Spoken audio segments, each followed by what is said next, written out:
Maulan na panahon na naman mga kapatid at ang nakakaapekto ngayon sa bansa ay ang LPA na namuo sa loob ng Philippine Area of Responsibility kahapon.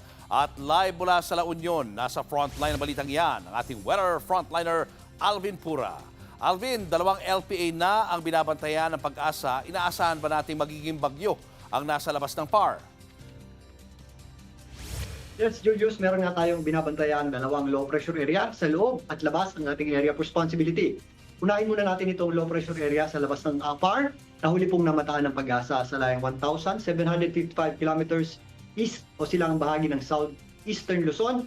At ito pong low pressure area na ito ay mababaw o yung tinatawag nating shallow low pressure area. Kaya hindi po yan natin inaasahan maging bagyo at sa ngayon, hindi pa rin natin inaasahan pumasok sa ating area of responsibility. Ito po ay posibleng malusaw lang sa mga susunod na araw at wala pong magiging direktang epekto sa atin. Pero ito pong mas malapit na low pressure area ay nabuo dyan sa eastern section ng Visayas. Kanina po yan at yan po ay kasalukuyan ng tumatawid sa ating area o sa ating mga kalupaan. Ito pong low pressure area na ito ay huling namataan ng Pag-asa dyan po sa may area ng Quezon. Kagaya po ng low pressure area sa labas, ito rin po ay mababaw o ito rin po ay shallow low pressure area na kung saan dahil dyan, hindi rin po natin ito inaasahang maging isang ganap na bagyo. Pero dahil ito po ay nakadikit sa ating kalupaan, yan po ang nagpapaulan at nagpaulan. Dito po sa mga areas ng Bicol Region, kasama po dyan ang Mindoro, Romblon, Marinduque, kasama na po dyan ang malaking bahagi ng Calabarzon. Maging sa Metro Manila, ito pong low pressure area na ito ang nagpaulan sa atin. Maging dyan po sa area ng Central Luzon, maka-apekto po itong low pressure area na ito. Kasama na po dyan, ito pong northern portion ng Luzon, including mga kabundukan sa Benguet at Baguio City. Kasama na rin po dyan ang areas ng Cagayan, Isabela, maging dito po sa Ilocos Region. Kasama nga dyan ang area ng La Union. Ito pong low pressure area nito, maaaring bukas ay nandito na sa may West Philippine Sea at yan po ay posible ng lumayo sa ating bansa at posible rin pong malusaw sa mga susunod na araw at mababawasan na po ang epekto niyan sa atin.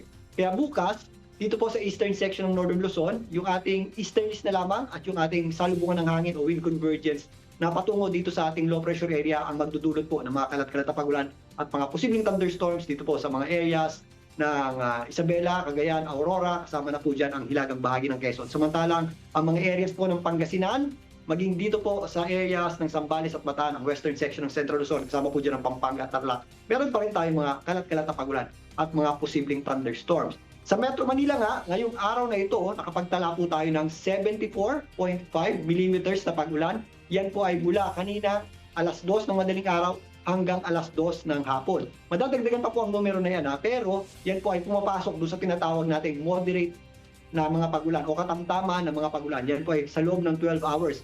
Ito po ay maaaring makatulong sa kakulangan ng tubig dyan sa Angat Dam pero yan po ay hindi pa sapat. Kailangan para natin ng mas maraming pagulan sa mga susunod na araw or sa mga susunod na linggo. Samantalang bukas sa Metro Manila, mas mababawasan na po yung epekto ng ating low pressure area. Makakasa na po tayo ng mas magandang pagsilip ng araw at sa dakong hapon, magiging mas maulap po muli yung ating panahon at posible pa rin po yung ating mga pulo-pulo o yung mga isolated na mga pagulan at thunderstorms. Kaya sa mga lalabas ng bahay, although mas mababawasan na po ang epekto ng low pressure area, ugaliin pa rin po nating magdala ng payo dahil posible nga yung ating mga biglang buhos ng malakas na pagulan dulot ng thunderstorms tuwing hapon at gabi.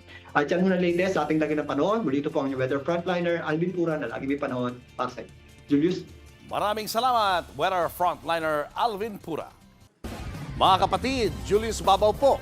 Para sa komprehensibo at makabuluhang balitaan at talakayan, mag-follow at mag-subscribe na sa social media pages ng News 5.